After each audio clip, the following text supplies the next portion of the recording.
everyone. Super excited to be here with you. It's Tuesday evening, 7 p.m. and it's been raining cats and dogs in Mumbai. So if you're from Bombay, do let us know that you're safe and you're back home, because we've had a bit of challenges in Bombay, especially with the Andheri East-West Bridge falling over the Western Railway track, and a lot of people getting stuck in trains because of that. So for all of you who are logged in, thank you very much. I know I'm a little over time, but that's also because of the rains and the network challenges we've had. So thank you everyone, and without wasting any time today, I'm going to go straight into the topic. And the topic we're talking about today is called managing your stress. And I think even before I go into the tips of how to do that, I want to ask you guys a question. Is stress such a valuable thing that it needs management? Now, we manage our gold, we manage our money, we manage our stocks, we manage our properties. Why manage stress to begin with? Is it so valuable? So the question is, why not create a situation where we don't have any stress, right? So that's what I'm going to talk to you about today. I'm going to give you 10 tips on how not to have stress at all. I think, and the first one I want to begin with sharing is a very interesting thing, which is our meaning. The meaning we attach to a particular situation that is stressing us out. So it's either an event or a person or a behavior or a situation that is stressing us out. The meaning we attach to that situation or that behavior or that person behaving that way or that event is going to determine our feelings about it, and of course how we're going to react to it in terms of the language we're going to use, in terms of the physiology we're going to have, and that's going to go into a vicious cycle or a downward spiral of emotions, right? Because if we attach something a positive meaning, our feelings are going to be positive, which means that I'm going to have a positive reaction. If I attach a negative meaning to something, it means that I'm going to have a negative emotion associated with it, which means I'm going to have a negative reaction, right? Let's take an example. Let's say you go for a job interview or an audition for a serial, okay, and you don't get selected, right? And the first thought if you have is, oh my God, what's wrong with me? What kind of a feeling do you think that's going to generate? Is it going to generate a positive feeling or a negative feeling? Obviously a negative feeling.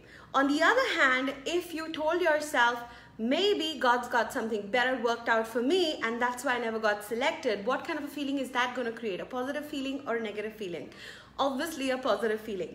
Likewise, if you're at work and somebody, is nasty to you, or let's say your boss is not nice to you, or let's say at home, somebody at home, a family member is being mean to you. If you believe and you attach a meaning to that situation saying that I'm not loved and nobody takes care of me and I'm being taken for granted, of course it's going to create a whole lot of negative emotions, negative feelings, and of course negative reaction, and there will be a fight in all likelihood.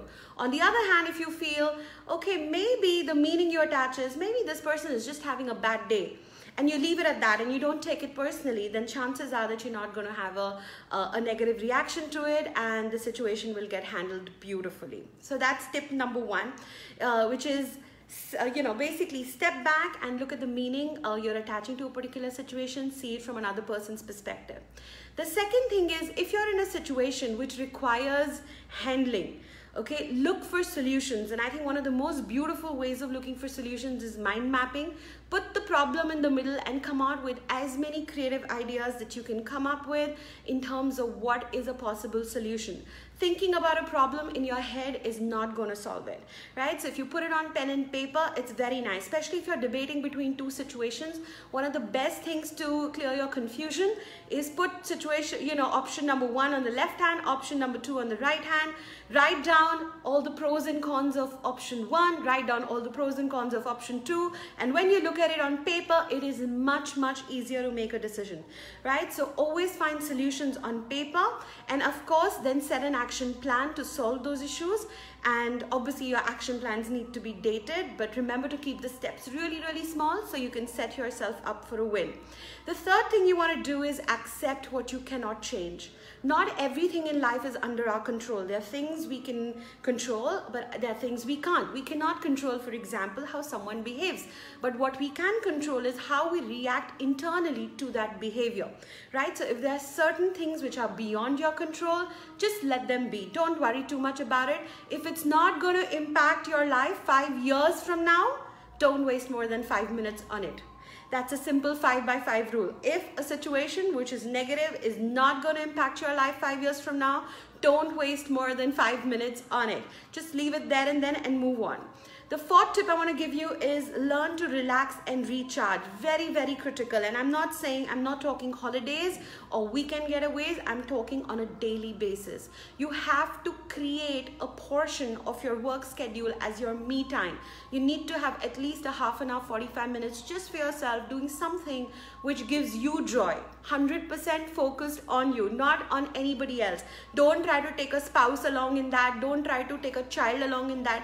Just get yourself recharged. Okay, so your me time is very critical. It could be dancing, it could be listening to music, it could be reading a paper, it could be reading a book, it could be painting something, it could be cooking, it could be playing guitar. I don't know what it is for you, but whatever it is, just spend your half an hour on your me time, and don't try to accommodate family in that. Just take that space and recharge and relax so that you can be present for them the remaining part of the day in a more positive energy.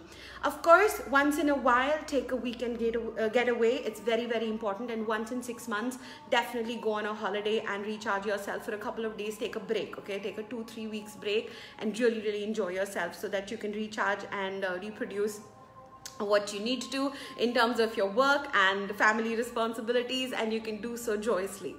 The other interesting thing that you want to do is regularly exercise. Now, exercise, and especially if you're doing things like yoga or Tai Chi or Pilates, they are very good in posture corrections. And posture correction also helps to build a lot of confidence, a lot of inner strength, and these workouts can really help you. Of course, gymming also helps, and weight training also helps. So anything physical movement will change your whole physiology. And once your physiology changes, of course, other than the endorphins that are going to get released, your whole mood is going to get uplifted, because after all, we use our body to feel the way we feel. So if we feel sad, we droop our shoulders down, we put our heads down, and we talk softly. And when we feel excited, we get our head up, our chest is back, and we're talking in a very excited way, right? So whatever it is for you, use exercise as a medium to recharge and reset your body on a daily basis.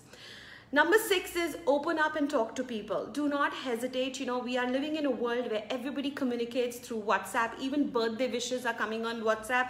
Nobody ever picks up a phone to really talk to you and have a meaningful conversation.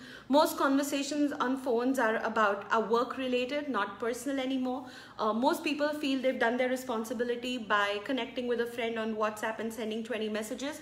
But take out the time to be with each other in each other's presence, and spend quality time with your friends, and open up. If there's something that's bothering you, share with your friends, and I'm sure they can find a solution. And if you feel hesitant, it's a big problem to talk to your friends, definitely you can approach a life coach, and they'll be able to guide you, because life coaches are non-judgmental. They're not going to judge you for anything that you want to share about your life. So if there's something very specific you can't share with your friends, always do that with a life coach, because you're in safe hands with that. The other thing you want to do is sleep well. If your sleep pattern is erratic, it's going to build up stress in your body, because imagine, it's like your body is like a machinery which also needs a rest time. If you don't give it that rest, it's working in overdrive, which means it's always like it's doing more than it can handle physically, and that's going to make you very, very irritable and very, very stressful.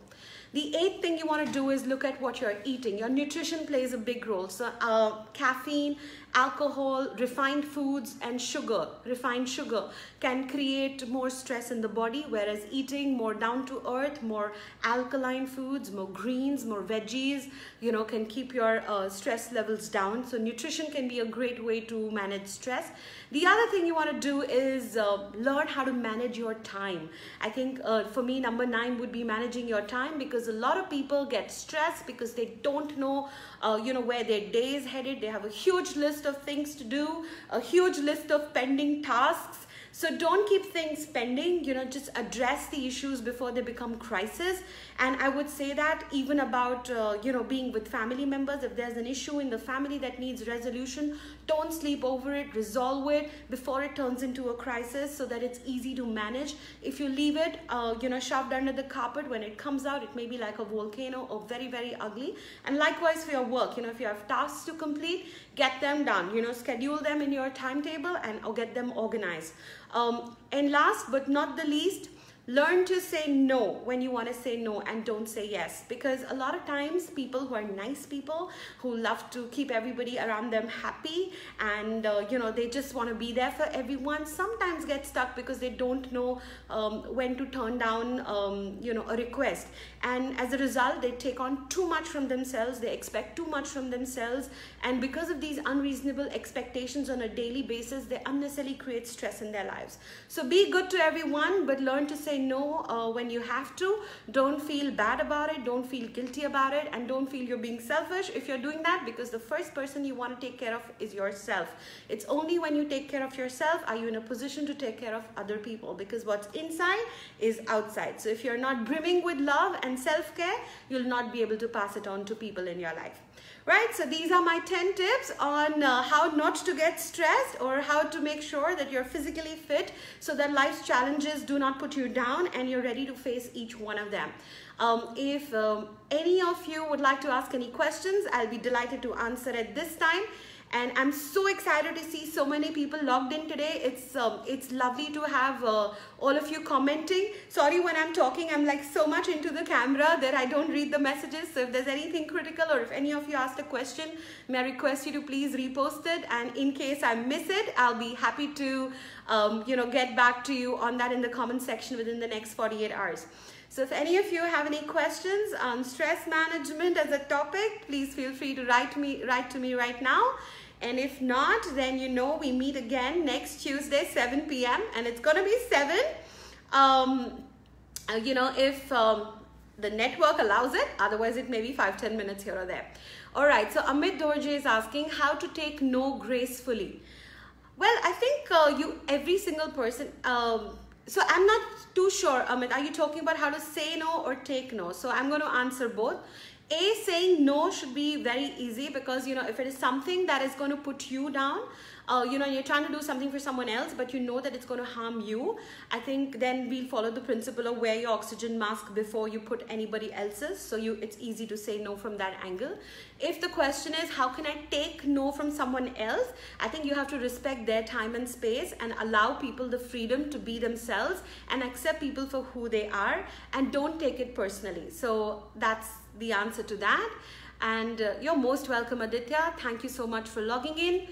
And there was one more question. It's kind of swiped up. I don't know how to get to it, but I thought somebody else asked another question. So in case, if you're not logged in till now and I don't find that question again, I am going to go down to the comment section and answer it. Okay. So thank you so much, everyone. It's lovely to have you guys here. I look forward to connecting with you again next Tuesday, same time, 7 p.m. Bye-bye. Have an awesome week ahead.